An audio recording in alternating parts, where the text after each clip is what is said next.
Now on with the event today. I'm pleased to introduce Michael Brooks, CEO of the Real Property Association of Canada, who will be the moderator of this morning's session. Michael will be joined by Phil Gillin of Sun Life Real Estate, Don McLean of Bentel Kennedy, and Adrien Deveau, who's a consultant with Energy Profiles and who will be filling in for an under-the-weather Peter Halsell. Michael, over to you. There you are. Here we go. Thanks, Matt, and good morning, everybody.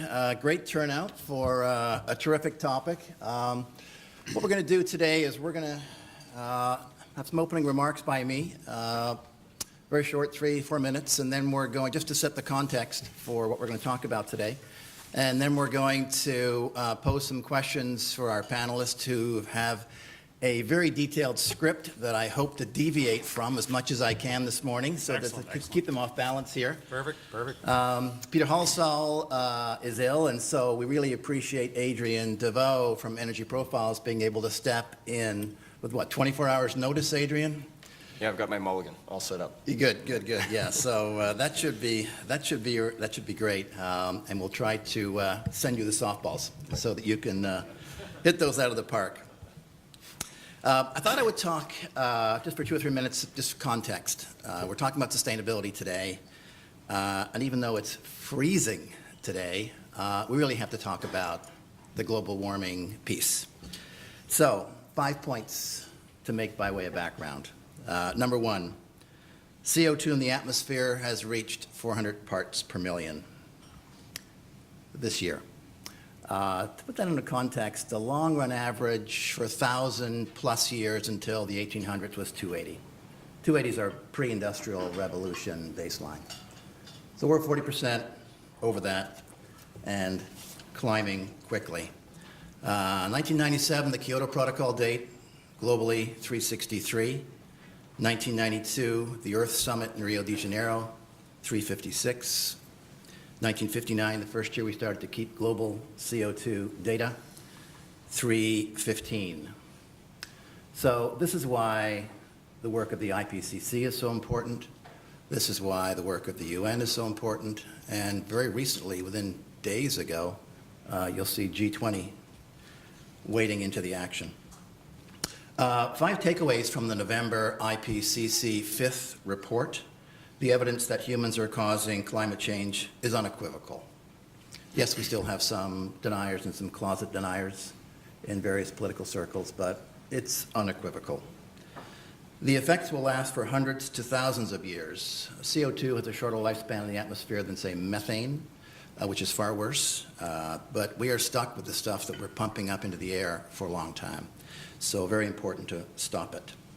The forecast for 2100 is, well, I'll be dead, but for the younger people in the audience, your children will be alive, hopefully, and that will lead to very high risk of severe, widespread, and irreversible impacts globally. We're already seeing that. Ask the insurance companies. We're already seeing this stuff. What's this got to do with real estate? Globally around the world, buildings, factories, res and commercial buildings account for about 1/3 of global annual carbon production. It varies hugely by province and the grid. So you've got a clean grid in Quebec and BC where it's hydropower. You've got dirtier grids in the prairies where a lot of it's coal-fired. And of course, we're all burning natural gas in the winter to keep warm. So buildings are part of the problem, and that's what we're going to talk about today, buildings. The last 2 days, 3 days, we've seen a bunch of news. The news about the new agreement between the U.S. and China to roll back CO2 emissions, U.S. by 2025, China by 2030, has been kind of pilloried in the press. For China, they get 16 years get out of jail free card of pumping more carbon into the atmosphere. The U.S. has agreed to cut their emissions by 26 to 28% by 2025 compared to the 2005 levels. So they're going to go first, and China will go next. So part of that, part of this revolutionary because China hasn't committed to anything before. Part of it may be self-serving because anybody who's seen photos of Beijing during the Olympics knows that they're choking in their own soot. And that's really important for the world because China and the U.S. account for 42% of all carbon emissions. Forget oil sands for a moment. China and the U.S. account for 42% of all carbon emissions in the world. But it certainly puts the heat on Stephen Harper to do something, anything, federally. And now he can't say we're waiting for the U.S. So I expect more action federally. The G20 from yesterday, I don't know if anybody saw the communique from the G20 that met in New Zealand, had a section on buildings. The G20 countries will work together to take forward recent IPEEC, Building Energy Efficiency Task Group recommendations, including furthering best practices in national building codes, building rating metrics, labeling, including mandatory labeling, and disclosure. So we see mandatory labeling potentially happening in Toronto and Vancouver. I expect that to be rolling out throughout G20. And finally, we've talked about sustainability. I've talked about it in the CO2 context, but it's much more than that. It's not just about CO2 and energy, it's about water. Some of you may remember the headlines about drugs in Lake Ontario's water supply from last summer. We still have a lot of work to do on water. Indoor and outdoor air quality and rising asthma rates, including me. Habitat destruction. Recent news in this one was the threats to the bees and the birds from the neonicotinoids that harken back to 1962 in Rachel Carson's seminal book, Silent Spring. Are we going through another silent spring? And some of it's truly depressing. If you go to the websites of, say, extinctions.org and look at the rate of extinctions around the world, it's all growing. So, to try to end this on a cheerful note, for the young people in the room, there's a lot for you to do. And we need all of you, young or old, to get involved. So with that downer opening, now I'm going to turn to my panel and we'll get some uplifting stories about how the industry is responding and the good work that the industry is doing. So what I'm going to do to start off is, and I'll start with Phil, is to ask our panelists to introduce themselves and their companies and let the attendees know how sustainability is viewed or works within their organization. Phil, can I start with you? Sure. Thanks, Michael. Thanks for that enlightening send-off. Just I'm curious, in your stats there, you said Canada or U.S. and China are 40% of GHG. Where does Canada fit into that? We're in top 10, are we not? Don't know off the top of my head. Julia St. Michael's probably here. I'm going to ask her to Google it while we're talking. Okay, if she can great. Come up and tell me. All right, we'll get back to that. So sustainability. Sustainability is all about long-term thinking. At Sun Life, we've been in business for 150 years, so we know a little bit about thinking for the long term and looking after tomorrow's problems. But sustainability, as Michael talked about, it's more than our impact on the environment. It's about social responsibility, it's about governance. Well, what's happening these days from our progressive companies, they're also thinking about sustainability as developing a viable platform for their enterprise for the long term. They're thinking about tomorrow, thinking about the long-term aspects of how their business is going to work. And sustainability is becoming a much broader area of corporate strategy than it has been in the past. But sustainability is like as wide as the ocean and as tall as the sky. I mean, how do you get a handle on it? How do you kind of boil it all down into something that your shareholders understand, that your employees can act on? And that's a challenge that we faced. So we developed a sustainability strategy to kind of bring that focus to sustainability within our company. And our tagline is to build sustainable, healthier communities for life. That's what we're all about. We're an insurer, we're worried about health, and so we're focused on building sustainable, healthy communities for life. There's 4 key elements to this strategy, first of which is community wellness. We focus on the physical health of our customers through our philanthropical and outreach programs. We also focus on their financial health through our financial products and our services. Another element of sustainability to us is organizational resilience. And this is to create an organization that will last for the long term. And to do that, we need to provide a healthy workplace for our environment, or healthy environment for our employees, to provide them with challenging and rewarding jobs, and also to create and retain talent in our organization to serve the organization over the longer term. The third element of our sustainability strategy is environmental accountability.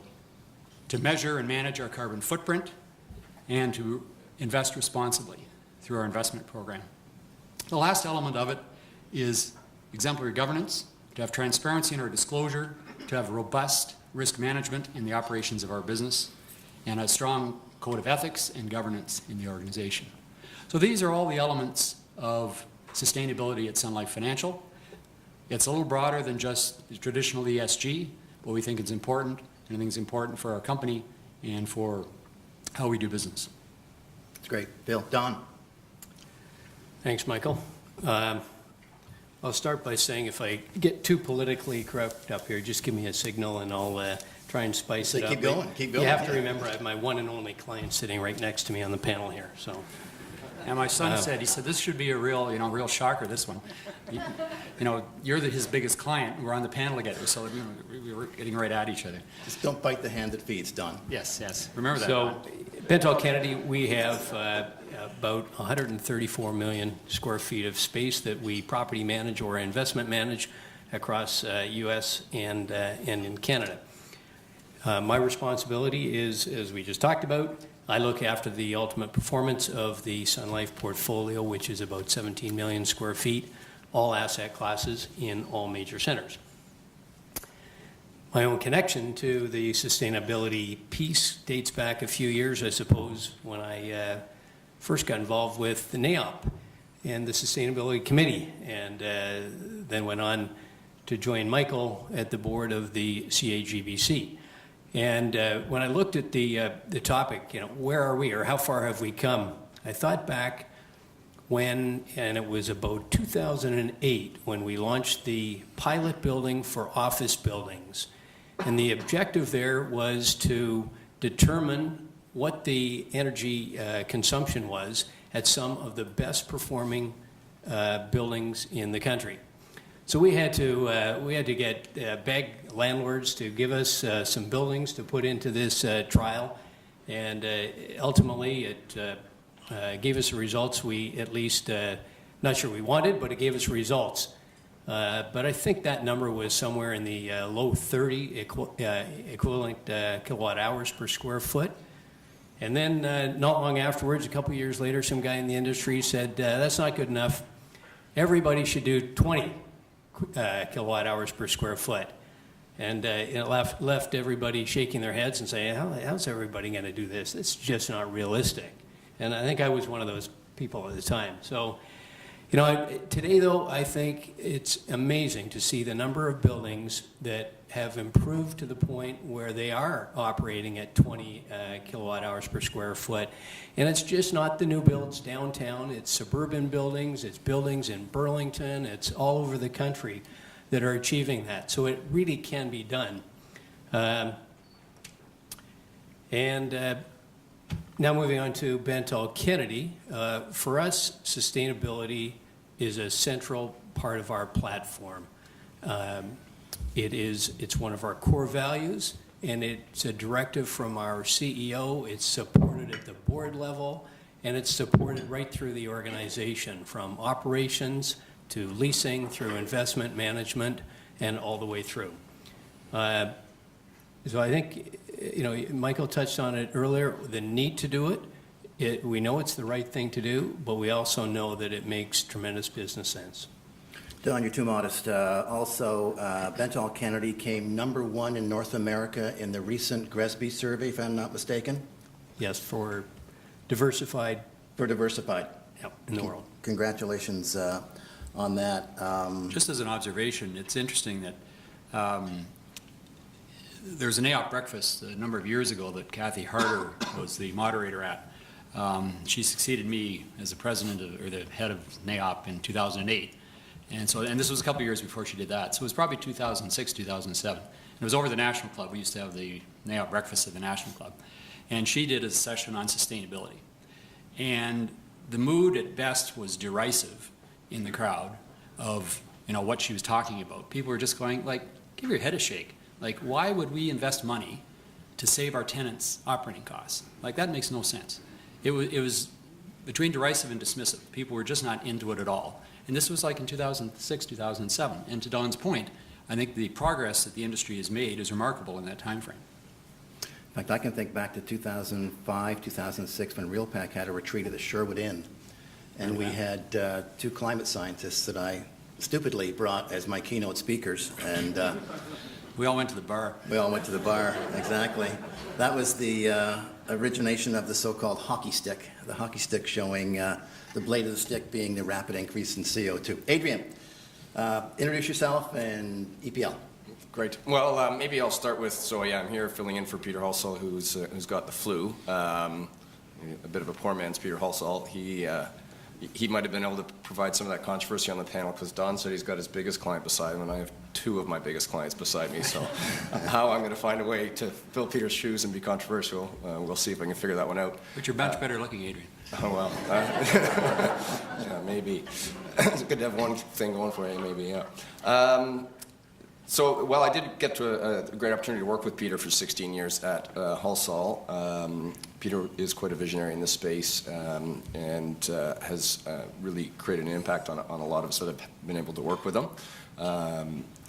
While I was there, I helped with a few other people in the room here lead and build Halsall's Green Building Group. I left Halsall this past year and joined Energy Profiles Limited. We are a engineering and software service provider, and we provide custom software tools to help people manage their data, really, their energy utility performance costs and also sustainability data. And with all the change we've talked about already here on the panel in these last few years, it really is producing mountains and mountains of data that people are trying to sort through. So that's kind of the little piece we play in this. Currently, I'm the chair of the NAIOP Sustainability Committee, taken over from Don, who started it a number of years ago, and Sam Barbieri, who's here somewhere, who was the chair before me. I'm on the BOMA Toronto Board of Directors, and I've also been on the Race to Reduce working group for the last few years. And yeah, it's a bit of background on how we fit in, I think. Again, you're all kind of too modest. What I see with these panelists is all of them are passionate about the sustainability piece. Phil within the context of a very large organization, Don within the context of a fund provider, and Adrien within the context of a service provider. And Adrien, in your case, yeah, you're an engineering company, but most of the people in your shop really get this and are really passionate about this. Yeah, absolutely. Yeah, so, internally, well, and maybe some of the things we'll talk about over the course of in the next hour, that, even the shift in demographics. I was reading some things just this past week, actually, on the Emerging Trends in Real Estate report, the report that PwC and ULI put out, talking about how the millennial demographic is already a bigger demographic than the baby boomer demographic, which I think a lot of us lose sight of. And they're already having profound impacts on the market, and that's just going to increase over the next bunch of years. And yeah, in a firm like ours, I go into work and I'm the old guy by a wide margin. It's so you've got to be you've got to be doing things. You're breaking my heart, Adrien. Yeah. But yeah, you got to be doing things to keep these people engaged. They don't want to work somewhere that doesn't share their beliefs. So Okay, we're going to come back to that point a bit in a few minutes. Let's start off with building proxies. Most of you in the room are aware of the proxies for green building: LEED, BOMA Best, and perhaps even Energy Star. Starting with Don, then Phil, how does your company relate to these proxies or use them internally, and are they a substitute for good actual building performance, and if so, when? Don. Just put it in context of the 134 million that I talked about. More than half of it is either certified LEED or BOMA Best, or both. So you can imagine that we're very supportive, and we very much think that they are a proxy or an indicator of sustainability performance to a certain degree. And the big thing about it that we find valuable, or one of the things, is that it's commonly understood. Everybody knows it's, if you talk to a broker who's representing a tenant, it's a LEED building, and there are often brokers that will only seek LEED building. So it's important for that, from that perspective. But what the certifications don't do alone is give you any comfort that you're delivering best of class performance levels, because there's so many different ways to score the LEED points. So what we do is we augment the certifications with a whole host of data and analytics to dig deeper, and we also have started a pretty detailed tenant engagement program as well. Don, is best of class, you talked about 20 by 15 and how a lot of the industry is there already. Is best in class the end goal, or is it not good enough? Maybe the way answering that is, and it's going back to the GRESB submissions. I think best in class is a point in time. I think what you have to do is always be looking at that next element to get the savings. Otherwise, you're going to be left behind. And even for us in the GRESB submissions and Oxford too, if we do the same thing as we did, if we do the same thing next year as we did this year, we're not going to score as highly as we did. So you always have to look ahead. So best in class is just where you end up at a point. Phil, are you the uncertified half of that portfolio? Presumably the certified half. No, we were kind of an early adapter when it came to LEED, BOMA, BEST, all of those designations.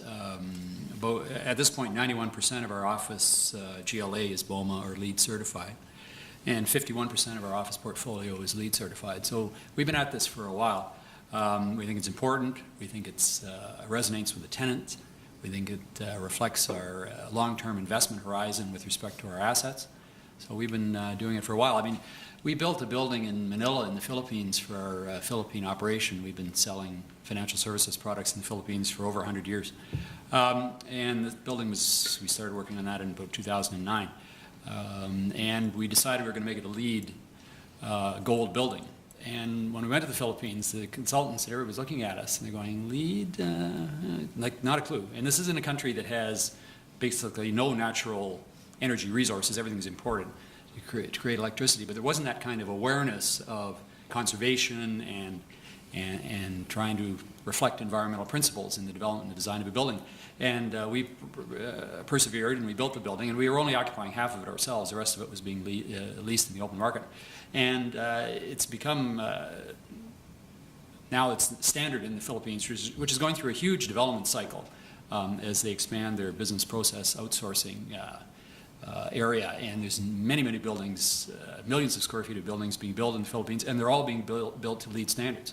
So it's just reflective of how the people are getting it, and they're actually putting their money where their mouth is. Phil, I remember that trip. Yeah. That you did. Are you doing Sunlight's other assets around the world? Are you seeing the push in those other countries to elevate building standards? It's very spotty. I mean, I think, Michael, you've pointed out that Europe is far more advanced than North America is. Australia is far more advanced than the rest of Asia is. Both basically North America and Asia are much less oriented towards energy conservation, but I think that's changing very rapidly. Yep. Adrien, what's your view of the proxies? What's your view of LEED or BOMA BEST or Energy Star? Your world is hard numbers. How do you relate to these proxies? Well, I think the LEED and BOMA BEST, I think, have played a huge role in the market shift. You guys mentioned, you've all mentioned just, wind back the clock, 2008, not much was going on, and those two certification systems have clearly played a huge role in driving change. They've given people a roadmap on how to go about things. So I think they've been very important. I don't think they're going away. Clearly, a chunk of the tenants, are all the tenants demanding it? No, but a chunk of the tenants, the big banks, if you want to be attracted to a big bank, you've got to have these things. So they're not going away. But I do think we're starting to see a shift where, again, you're looking at these RFPs from the big banks as an example. Of course, it's saying LEED Gold, but they're also starting to ask for, what's your energy intensity number? They're starting to ask for, the score and the RealPAC methodology. They're starting to ask for your Energy Star score. So I think that the shift that has been mentioned about people wanting to know about real performance is coming. So I think those two tools, the Energy Star and the RealPAC, I think you're going to see that become more and more. I mean, it's not to say it's not front and center now, but I think it's going to be really front and center in the coming years. Adrien, is anyone asking you for CO2 No. per Well, building? No. Phil and Don, any tenants raising that Maybe with to you? qualify that, we do a lot of, when we compile the data for people, we do their GHG emissions, but I don't know that we've really been asked, how does this building perform on a GHG level on a one-off building basis? Right. We track CO2 at the properties, but primarily what we do is we use that to roll up to have a portfolio view, and then we can help Sun Life with their reporting. Right. And then, so we'll do it on portfolios and clients. But, it's, with the calculation on CO2 at a property level, it's difficult to make the real difference. You may as well just concentrate on reducing your utility, your consumption of the property. Right. Phil, same? CO2, you probably report it on your ESG or maybe Carbon Yep. Disclosure Project at the Sun Life corporate level. Mm-hmm. Any tenants asking you for this info? Not in specific terms, not that specific number. What they are looking for is LEED certification of the buildings. Right. So let's wheel into tenants. I can remember construction of RBC Dexia building. Maybe that was the first LEED Gold new build downtown Toronto, if I'm not mistaken. And if I'm also not mistaken, at least the rumor was that really was RBC pushing for that designation from Cadillac as a quid pro quo of moving in. What are the tenants now demanding from landlords? Phil, we'll start with you. Well, I think it's basically table stakes, I think, in all new office construction to do LEED designation. Probably in the suburbs, you could probably get away with silver, but gold is really the table stakes for both suburban. Downtown is gold or platinum. One York, which we're involved in with our friends at Hoop, I believe is targeted LEED platinum. And that's in response to tenant demand. But I think to Adrien's point related to, who you're trying to lease to, we, in 2007, bought a piece of land with First Gulf out in Meadowvale. And we liked Meadowvale, we liked the neighborhood, and we wanted to provide a product that had large floor plates that would be attractive to the large tenants that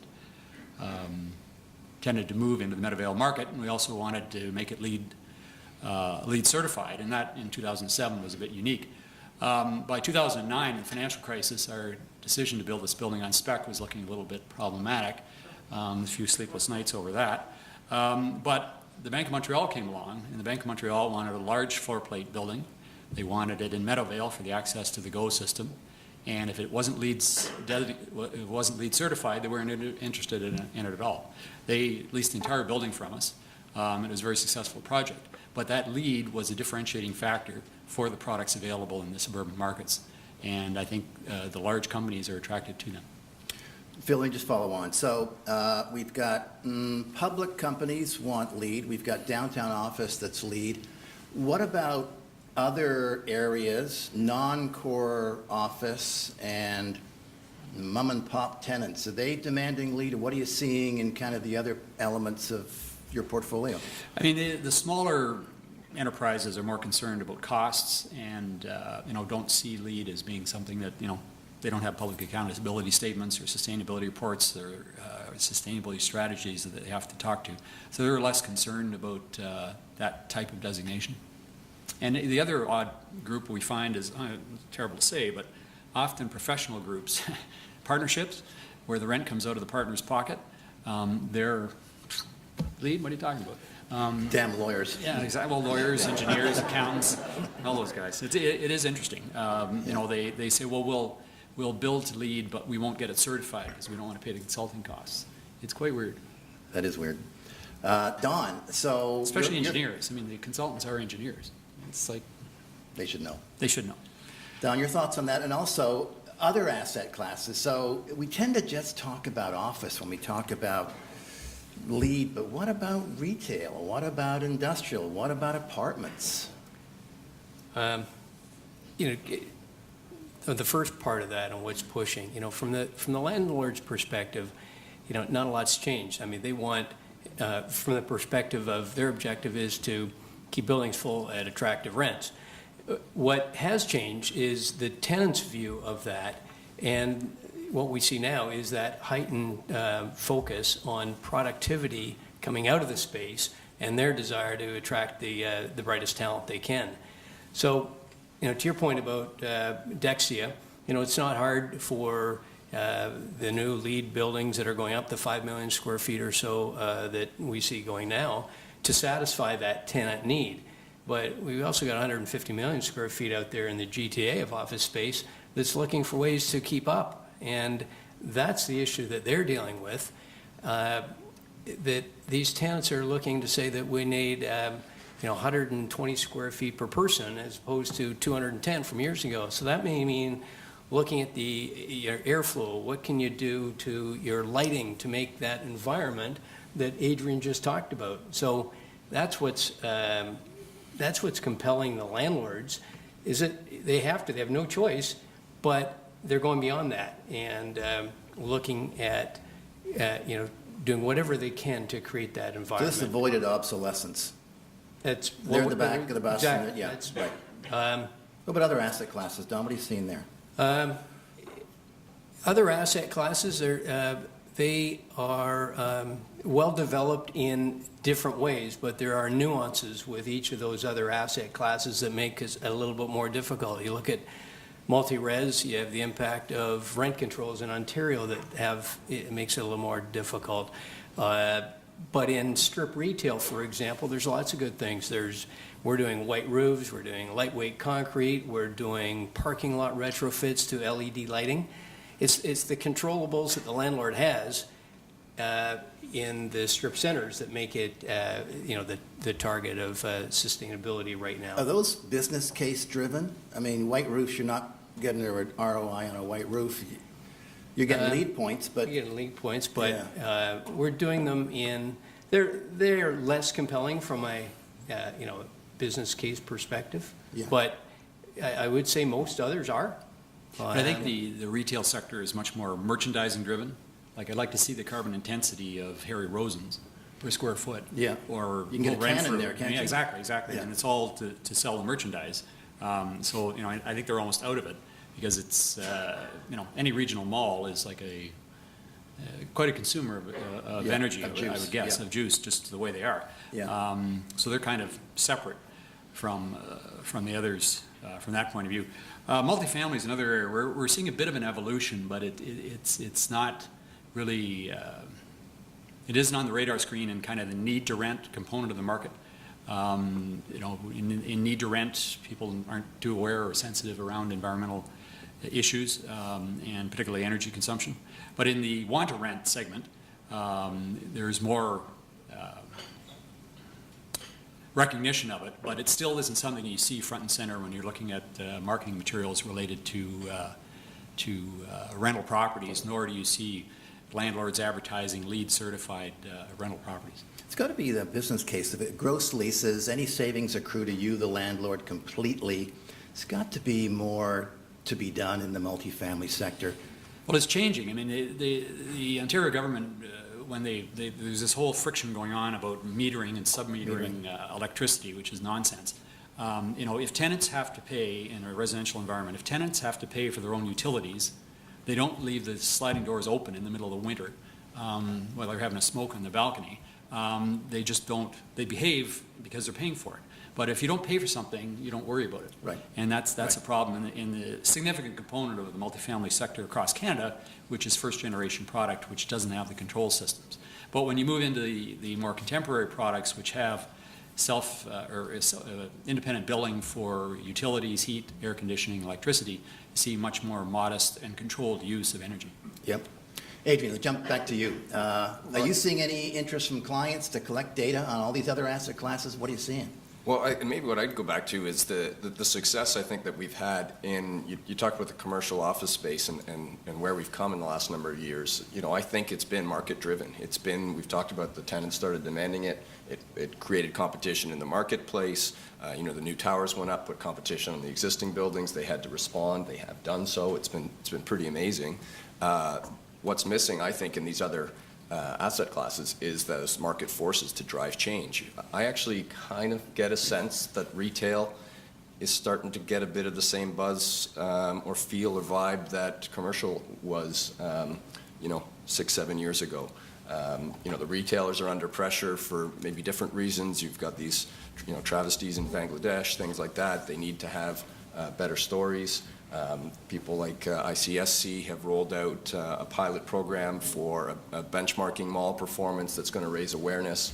I don't know, you know, I might be wrong, but I got a feeling that that might be the next market that moves. I mean, I do agree with the comments. Clearly, you go into a retail store and, you know, it's lit up like all get out, so it's not, it's definitely energy intensive, but, you know, I think when you start getting data from those stores, you're going to find store A and store B equal sales, and one of them's got half the energy intensity. You know, I think there's going to be real opportunity there. So, you know, that's the space I think that could well be next. You know, there are people out there too, the First Capitals, et cetera, who have been in the, you know, doing things in the green space for a while in retail. MERBs and industrial, I think, are tougher. I'm not clear what the market forces are going to be that drive change in those sectors.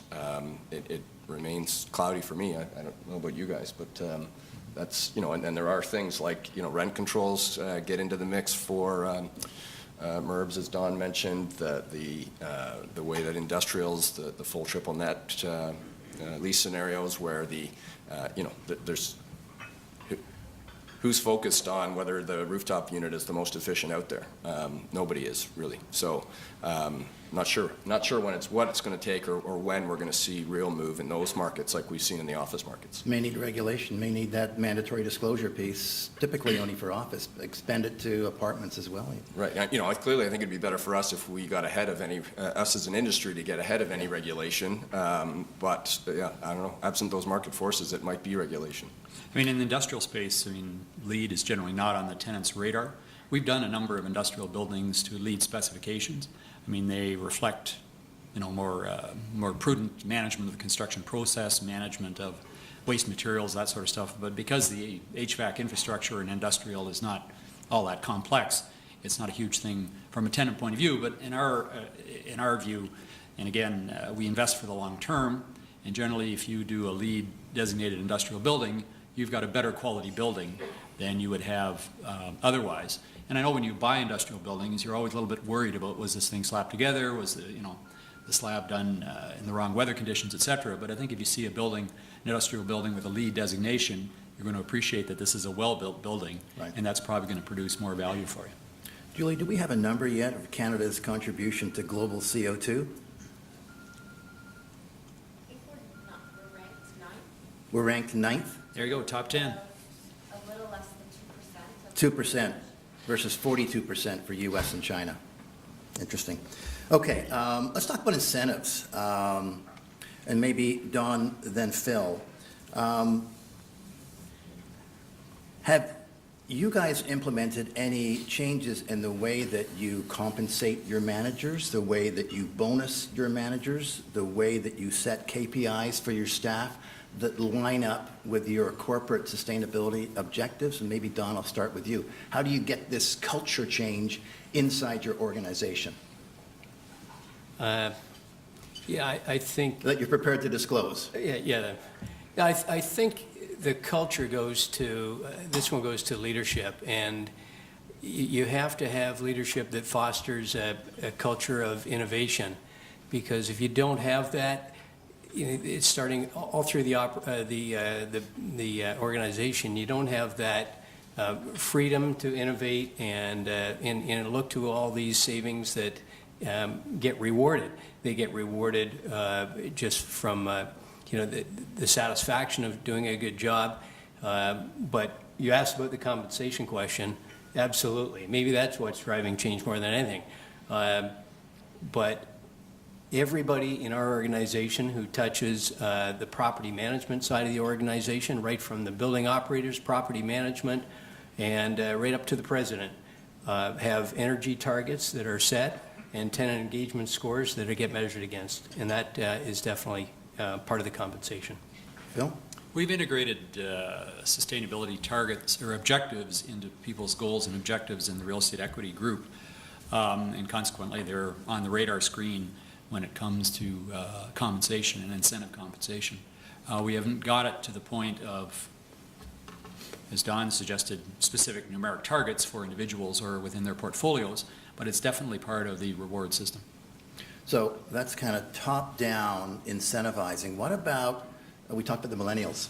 What about your younger staff? Are they just kind of along for the ride, or are they pushing you? Is your staff pushing you to do more in the space? Phil, I'll start with you. I think it's kind of coming from both ends, so to speak. You know, as I said, we were kind of an early adapter in the whole area of sustainable real estate, but I think once it was identified as a priority, there was a lot of engagement from our employee base. We do employee engagement surveys across the company every 2 years to gauge the mood of the employee base. And this year, for the first year, we introduced 2 questions on sustainability. And sustainability came out as the #1 factor across the enterprise of engagement of employees, that they wanted to work for a company that had a long-term vision, was sustainable over the long term, and was doing something. And I think that's very telling and very significant. It's great. Don? It's interesting. I didn't know that stat too, because intuitively, we thought it was important, and we thought that our staff was engaged. But we too did a survey every 2 years, and the most recent one showed that 93% of our staff believed that Bentall was a socially and environmentally responsible company. But not only that, they said it mattered to them. Of the components that they ranked that they were most proud of, it was the values of the company. So we think it's important that our staff are engaged, and we think they are engaged. So, and for anybody, organizations, to get there, I think it has to, the sustainability has to transcend the entire organization. You just can't have pockets, otherwise it won't be supported throughout.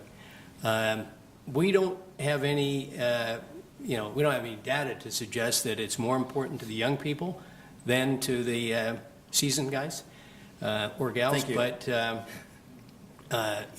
almost the opposite. That the examples that we see, and maybe it's because the experience that they bring, but throughout the organization, the passion to do better is not restricted to the young people whatsoever. Okay.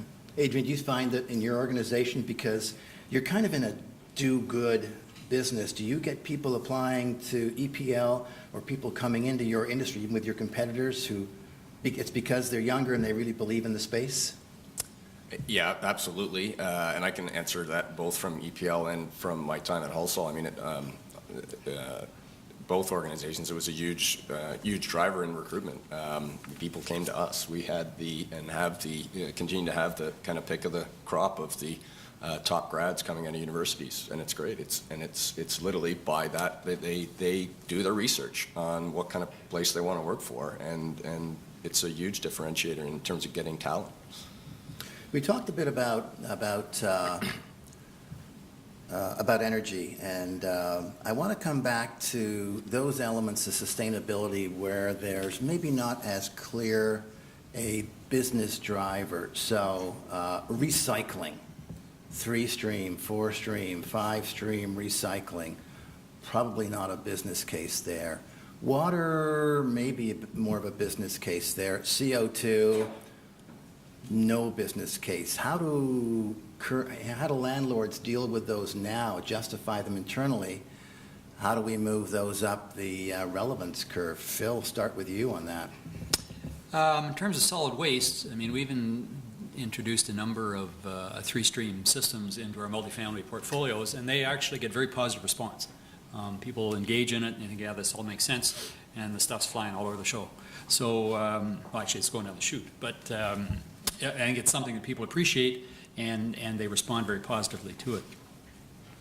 In terms of, were you talking about CO2? Yeah, CO2. I mean, do we need a carbon tax for that to get on people's business case radar? Whoa, whoa, whoa.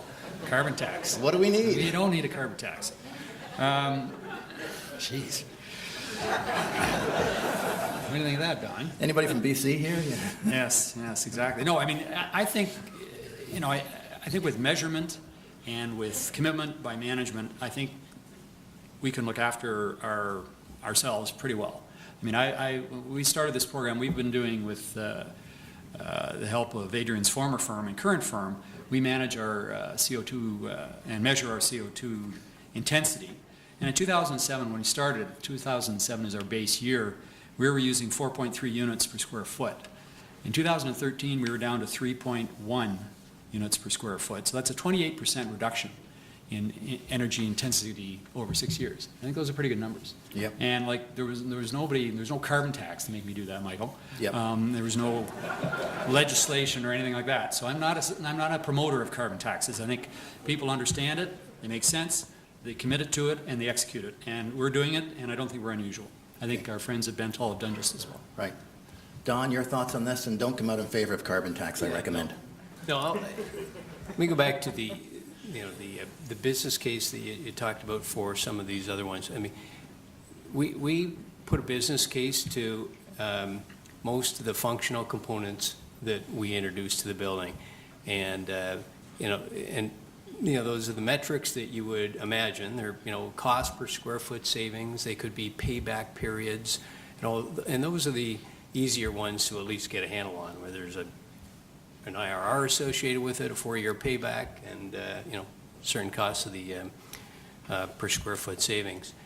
And those would be the functional side, but then there are a whole host of things that you want to get to on more of the social side that involve tenant engagement. So there's no return that we look to do that. We just know that if we don't engage our tenants, and Cadillac's doing a good job of engaging tenants, Oxford, is that if we don't do that, all of the efforts can't be maximized. So they don't necessarily have a business case, but they're critical to continuing the curve that we're on. Yeah. Adrien, before I ask you the same question, I want to twist it a little bit, because I want to finish off, we've got 15 minutes or so to go, on where we go next, where we ought to go as an industry. Given our apparent poor performance, even though we only have 2% of the global CO2, we still have our own domestic issues in CO2. Where ought the Canadian real estate industry to be 5 or 10 years from now? How will we measure that? Will we set targets? Where do we need to go? Well, maybe I'll jump. I'm going to maybe touch quickly on the waste thing, too. I mean, I think the thing with waste is, even though there might not be as clear a business case, it's something that tenants see. If they're not sure where the stuff they're putting in a bin goes, it frustrates them. So, I think that becomes the business case. It's part about people feeling like they're in a good building. It's like people feeling like they work for a good organization. If you're not tackling that stuff, it's something that's visible. So, I think it's those types of things. Where ought we to be? We can easily look at, we said it a few times on this panel, where we've come in the last few years. I'm a big believer, though, that we're not there yet. There is no there in this space. We're gonna need to keep moving. I think 5 years from now, 10 years from now, I wish I had a crystal ball that worked so well to tell you where we were going to be, but then I'd use it for better things, like telling the Leafs who to draft. But some people know that's a lie. I'm a Habs fan. I think we will look back 5 to 10 years from now the same way Phil commented earlier that the last NAIOP breakfast like this a number of years ago, the atmosphere was very different. I think we'll be surprised where we get to 5 to 10 years from now. What's going to create it? I don't know. I agree that it would be best, I said earlier, if we got ahead of regulation, but I wouldn't put against carbon pricing or carbon taxing coming. I think, again, we talked about some of the different sectors, how we might get movement there. The other thing, too, is, we've got here on the panel, we've got two of the leaders, organizations doing the most. Another bunch of you in the audience are, but there are a lot of organizations still not doing much. And, you look at, I remember actually, Michael, something, I saw you speak somewhere, sometime in the last number of years, and you were talking about, I think the number was 440,000 commercial buildings in the country. And the number that were LEED was a minuscule percentage of that. Between BOMA and LEED, we're probably around 5,000 buildings. So, we can easily tire our arms out patting ourselves on the back on how far we've come, but there's still the biggest part of the mountain left to climb. So I don't know if I've answered where we're going to be, but we're going to be somewhere. I think you have. So, Don, let me come to you. So you talked about You didn't mention specifically, but 2010, RealPAC, CAGBC, BOMA announces 20 by 15, much to the shock and surprise and disdain of many in the industry, but 20 by 15 rang with a lot of people. Do we need to rearrange that as 15 by 20 now? Do we need to set another line in the sand for the industry to aspire to over the next 5-6 years? Well, that's a hard one. I think that, I think we have gone a long way as an industry, but I still think there's a long way to go, as Adrien was talking about, is some of the buildings not even getting close. So, I'm not saying another target, I don't think I did fail to mention that guy that threw that target out was you, so I forgot to mention that to everybody, but I think they know that. But I think the next 5 years, the leaders are doing a very good job, but maybe not in all their portfolios. And in the next 5 years, even those that we're talking about that aren't getting, looking at their buildings, they're going to be left behind, irrespective of mandatory labeling that, may be here. So I think that is something we're going to see in the next 5 years. And I also think we're going to see a whole lot more attention to transparency of the data. And that is going to be, and it's partly the labeling perhaps. An example of that is that we were recently successful in attracting a large European pension fund to join our prime Canadian fund, but that wasn't before they asked for a copy of our GRESB submission and the entire set of data points so they could analyze it themselves. So, there are sustainability people on boards, throughout Europe and Australia. They have a voice at the investment committee. And I think that kind of transparency is coming our way soon, too. Phil, your thoughts on this? How do we move this forward? Where ought we to be in 5 years, and how do we get there? I think I'm all for aspirational targets as opposed to legislative targets, where I'm more for the carrot than the stick. And I think the industry has demonstrated that up to this point. I also look at the United Nations Principles for Responsible Investing, which is a much broader aspirational set of frameworks that says this is how you should be managing your investments from a principled perspective. It doesn't say you can't do this and you must do that. It gives you a context around how you would manage an investment portfolio, and there's a number of Canadian institutions and pension funds that have adopted the UNPRI, and we're in the process of looking at ourselves. And I think that's the way you make real progress. I think if you start getting into this kind of stick thing where you get hit over the head, I think that it sends up confrontation. I think that sends up defensiveness, and I don't think that's going to advance things terribly well. What about, kind of following along that theme, potentially looking at mandatory disclosure in Toronto and Vancouver? If it happens in Toronto and Vancouver, you can see it rolling out in most Canadian cities. Is that something that should be welcomed? Is that something that will help the remainder of the 440,000 buildings improve, or is it a negative? Oh, Sun Life is a member of the Council for Clean Capitalism, which is a group that was actively promoting the adoption of mandatory disclosure of energy profiles, and we had some success in 2014. Actually, 2013 and 14 were very good years for that group, because not only did we have success with the disclosure in Toronto and Vancouver, and in Calgary they're even talking about it, if you can imagine that, because Calgary is not particularly attuned to energy conservation, given what they do out there.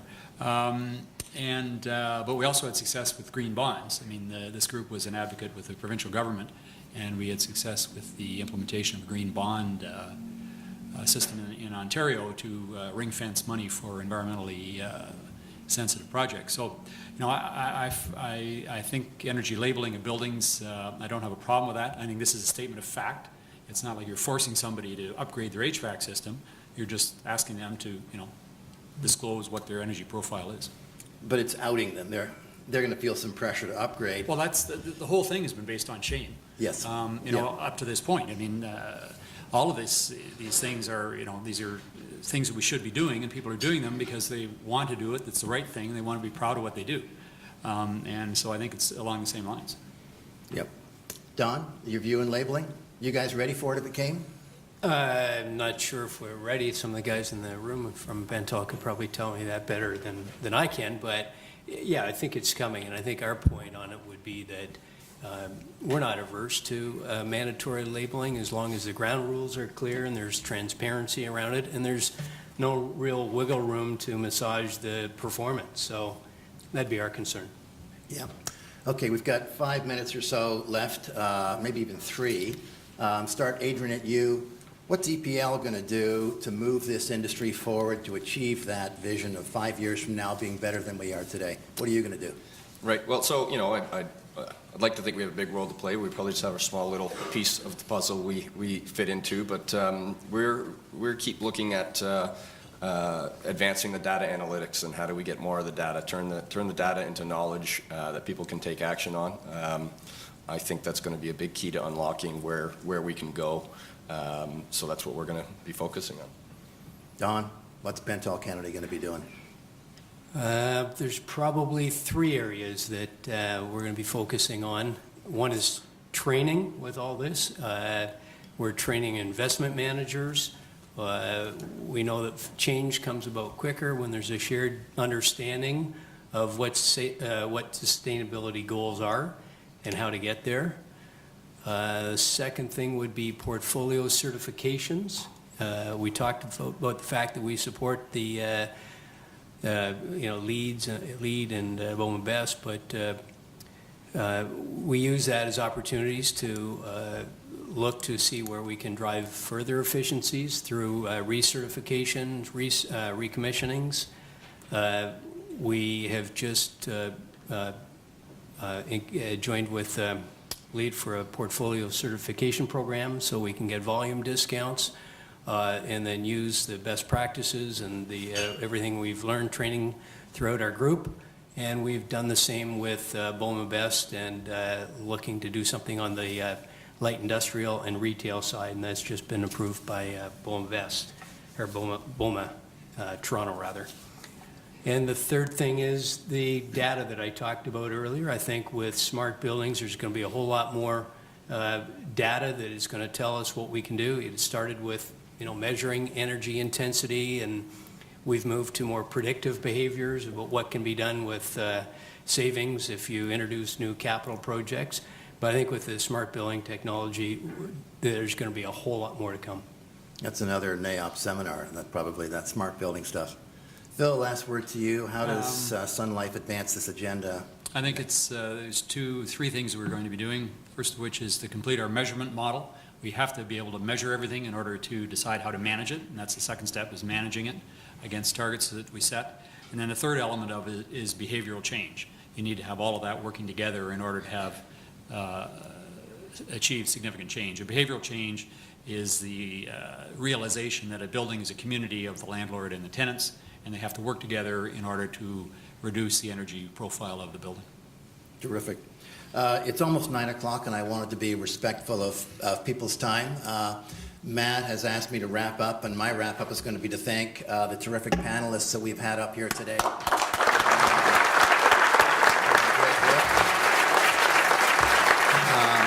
A lot of great ideas, and as you walk out the door, remember we're at 400 parts per million and climbing, so do your part. Thank you very much. Thank you, Michael.